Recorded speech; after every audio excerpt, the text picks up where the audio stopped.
China's trade surplus hit a record high last month on strong exports and lower imports.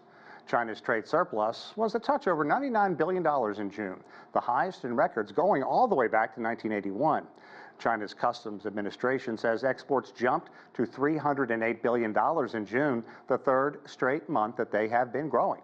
June's exports were at the highest level in almost 2 years. Imports, meanwhile, falling to $209 billion on weak domestic demand. And for more insight into foreign trade, technology, and other factors that are driving China's growth, I spoke with Denis Simon. He's the former Executive Vice Chancellor for Duke Kunshan University in China. Have a listen. So I think that what the Chinese leadership wants to do is it wants to ensure that China can catch the so-called wave of the fourth industrial or technological revolution. I think what we're going to see in terms of the way China looks in the future is we're going to see the onset of the digital economy. I think things are going to become more efficient. We're going to see a smarter China afoot, and that applies to the everyday consumer as well as to the way government makes decisions. We're going to see more e-government, in other words, and we're also going to see a society in which the center of gravity transitions from labor, basically inexpensive labor, to basically brain power. And China is going to be driven by a very significant talent pool that's going to be an important part of this new innovation economy. President Xi has made it clear that he wants to see high technology and he wants to see it invented and processed and manufactured in China moving forward. China's had exponential growth over the past 4 decades. It's unrealistic to think it can continue to move at that pace. So how is it going to be affected by this push into technology? So I remember seeing the first iPhones in China, and I remember one of my Chinese friends pointing out exactly that, look, this is made in China, but designed in Cupertino. And he said, eventually, if China is going to be a success, it's also going to have to be designed in China. And so what that really means is that the intellectual capital that goes into these new products and services that are going to dominate the world economy in the 21st century, a lot of them are going to have to be derived from within China itself.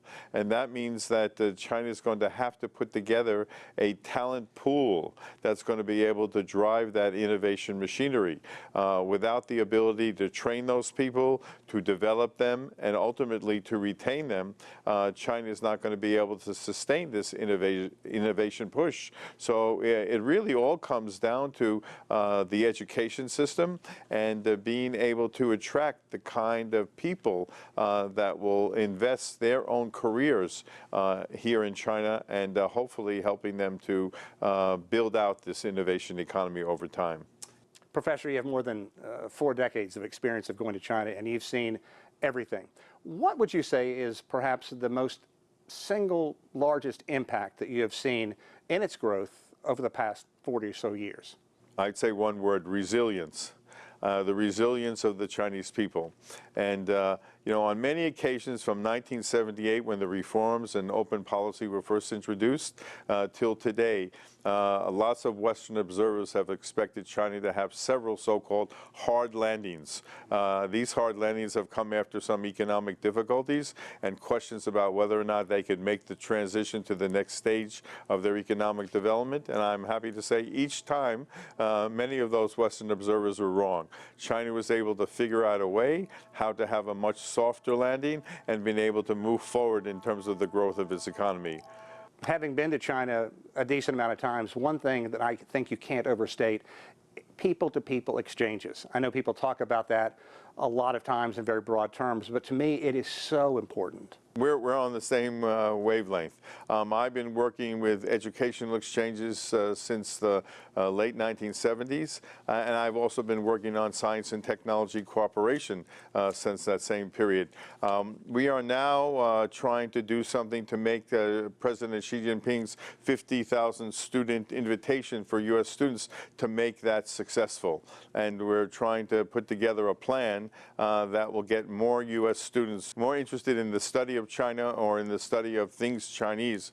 There is a huge fear out there that somehow we will lose a generation of so-called future China scholars and China experts if we don't get more young people here in the U.S. going to China. I personally think that the future of U.S.-China relations doesn't lie in a solution that comes from the top down, but actually comes from the bottom up. And that the trust and understanding and interaction that comes from things like educational exchanges, student exchanges, research collaboration, etc., is really the foundation for building the kind of trust that will allow the two countries to work together in the years ahead. You know, let's talk about China-U.S. relations. They are at a low point. It has been there for some time. There have been some progress made, high-level meetings going back and forth. But characterize it, if you will, for me. Where is it now? And is there any reason to have a positive outlook moving forward? To be very honest, right now we're in a very difficult state. I think things are difficult because I think some of that trust that had been built in the earlier years of the relationship has dissipated. And we're going back and forth, not in a positive ping-pong diplomacy kind of way, but almost in a tit-for-tat way. The United States imposes some sanctions, China responds, and then we get this kind of back and forth. So even though these high-level visits are encouraging, and I think you're right, they probably are necessary. But I think that our two societies also have to sustain the trust between them. We're seeing, like from my recent trip to China, a lot of university students ask, should I really go to the United States? You know, is that where I should study? I'm hearing about campus violence, I'm hearing about racism, I'm hearing about visa problems, etc. And that could discourage a lot of young people from wanting to come here and study. But I've been a big advocate. You know, I say to them, look, come here, and it's the best way to learn about the United States. We're a big country as well. We're a very diverse country. In some respects, we're not as homogeneous as China. And that's the only way you can understand the American mindset. And I think the reciprocal view is also correct. The only way young Americans are going to be able to understand who are the Chinese, what is China, is to be able to be upfront and close with Chinese to see what China really looks like on the ground. Our thanks to Denis Simon for his insight.